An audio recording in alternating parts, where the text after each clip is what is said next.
les choses à ne plus faire si tu veux être that girl, si tu veux être la meilleure version de toi-même, ma reine. Déjà, le manque d'organisation, c'est pas possible. Je pense pas être la seule qui, quand j'ai une chambre hyper mal rangée, je me sens pas bien, je me sens pas organisée, j'ai l'impression que j'ai plein de tâches qui me croulent sur le dos.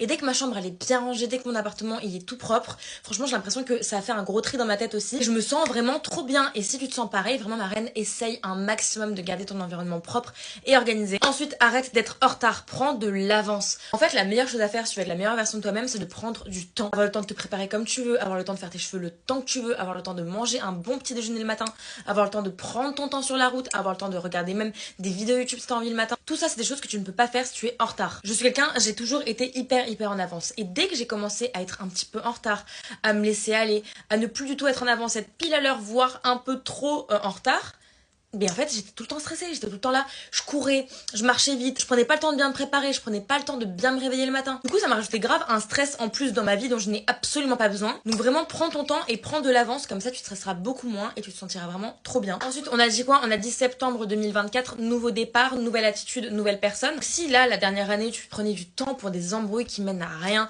tu prenais du temps pour des personnes qui n'en valent pas la peine, tu parlais tout le temps sur les autres, t'aimais trop les gossips, t'aimais trop les ragots, les machins comme ça, en 2025, on enlève ça, on laisse ça derrière nous. Parler sur les autres, être dans les embrouilles, c'est des énergies négatives dont on n'a absolument pas besoin, ma reine. Et ne perds pas ton temps à calculer les gens qui n'en valent pas la peine. C'est-à-dire que s'il y a des personnes qui veulent te faire des embrouilles, qui veulent te chercher des poux tout le temps, arrête de les calculer, arrête de calculer les embrouilles parce que c'est que des énergies négatives et t'en as pas besoin. Ça revient un petit peu au même, mais si tu veux être that girl, si tu veux être la meilleure version de toi-même, il faut arrêter de traîner avec des personnes qui te tirent vers le bas tout le temps. Il y a des amis comme ça dans ton entourage. Si tu vois qu'à chaque fois que tu les vois, ton énergie elle baisse, que tu te sens pas bien, que vraiment elle ne t'apporte pas de positif en fait dans ta vie et qu'à chaque fois que tu les vois ça ne t'apporte rien, et bah ces gens-là en fait pourquoi tu les as encore dans ta vie? S'ils sont toujours là, ils te rabaissent, ils te critiquent, tu te sens pas bien quand t'es avec eux, enfin pourquoi rester ami avec des gens comme ça? Quelque chose qu'il faut que tu arrêtes de faire si tu le fais. Moi je le faisais beaucoup avant et depuis que j'ai arrêté de le faire, je vous jure que je me suis vraiment jamais sentie aussi bien et aussi moi-même. Quand j'étais au lycée, dès que j'avais des petits problèmes soit de cœur, soit d'amitié, soit enfin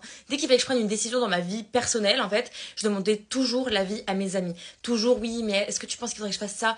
Comment je pourrais réagir? Carrément, je laissais mes copines écrire mes messages à ma place parce que je n'avais aucune opinion. C'est hyper important, ma reine, si tu veux être la meilleure version de toi-même, de développer ton opinion et d'arrêter de toujours demander l'avis aux autres quand tu dois prendre une décision dans ta vie. Si ta copine, elle te fait que des crasses, arrête de demander à tes autres copines, est-ce que vous pensez qu'il faut que j'arrête de lui parler? Si tu sens à l'intérieur de toi-même qu'il faut que tu arrêtes de lui parler, tu arrêtes. En fait, moins tu demandes l'avis aux autres, moins tu étales ta vie aussi et il y a beaucoup moins d'énergie négative qui vont venir se mettre dans ta vie parce que quand tu parles de tes problèmes de couple, de tes problèmes d'amitié à tes autres amis, et ben en fait, inconsciemment, ils vont mettre de l'énergie négative là-dessus et c'est pas bien pour tes relations. Donc vraiment arrête d'étaler ta vie aux autres, garde ta vie personnelle pour toi-même. Bien évidemment, c'est uniquement si ça te met pas en danger ou si ça met pas la personne en face en danger. Genre si t'es dans une relation hyper toxique où tu te sens vraiment en danger, là évidemment il faut que tu en parles. Enfin ma reine, quelque chose qu'il faut absolument arrêter de faire, c'est de mal parler de toi, même pour rire. Les je suis trop moche, je suis trop bête, je suis trop conne, ça c'est pas possible. Genre tu t'envoies des énergies négatives toute seule.